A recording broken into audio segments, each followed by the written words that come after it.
You know that buzzing sound, right? The common house fly zipping past your head? We usually just wave it away, think of it as, well, just an annoyance. But what if I told you there's a much, much darker side to this everyday insect? Let's dig in. Believe it or not, experts in public health have a name for it. Public enemy number one. And no, that's not an exaggeration. It's a title this fly has earned because of the very real, very serious danger it poses to every single one of us. Suddenly, it's not just a pest, is it? It's a menace. So, that's the big question, right? How can this tiny little insect be such a massive danger? Well, to figure that out, we've got to get up close and personal with its habits and, let's just say, its lifestyle. Okay, so here's the thing.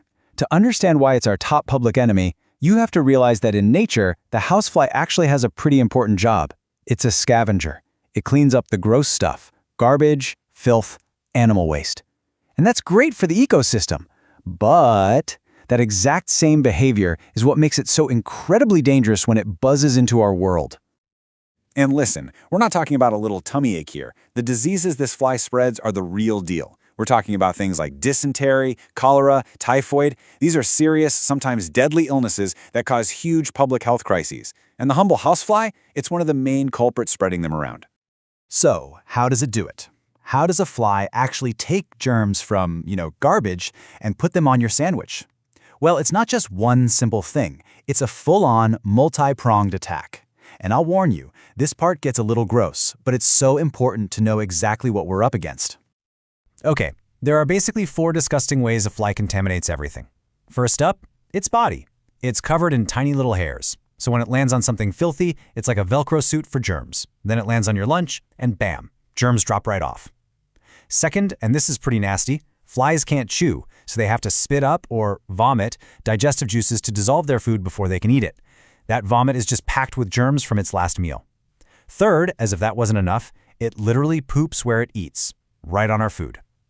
And number 4, it can do direct transmission. It could land on an infected person's eye, pick up germs, and then fly straight to a healthy person's eye, delivering the infection directly. It's efficient in the worst possible way. All right, I know, that was a lot. And pretty gross. But here's the good news. We are absolutely not helpless here. Now that we know exactly how the enemy operates, we can start to fight back. And we can win. So here's the key takeaway. The most important thing to remember. We have to think prevention, not just reaction. Yeah, you can spray insecticides, and that helps, but it's like putting a Band-Aid on the problem. The real strategy, the core of our defense, is to eliminate their breeding grounds. It's simple, right? If they have nowhere to lay their eggs, you stop the next generation of flies before it even starts. And here's the number 1 tactic for that. It's genius in its simplicity. When you have refuse, just cover it with a layer of earth. Why? Well, there's some cool science here. As all that stuff starts to decompose, it naturally generates heat. A lot of heat. And that heat literally cooks the fly larvae, the maggots, and kills them off before they ever have a chance to grow up and become a problem. So that's the big picture stuff. But what can you personally do every single day? Think of this as your personal protection plan. Number 1, keep your food covered. All the time, no exceptions. It's a simple physical barrier. Number 2, just don't let flies land on you. Shoo them away, especially from your face or any cuts you might have. And third, and this is really important for the little ones, use mosquito nets for sleeping babies. It's a safe, simple way to keep them protected. Okay, so doing these things in your own home is absolutely crucial. But to really win this war, we have to zoom out. This fight isn't one house by house. It's one community by community. And to really get this, there's a word you need to know: vector. It sounds technical, but it's a simple idea. A vector is basically a delivery service for germs.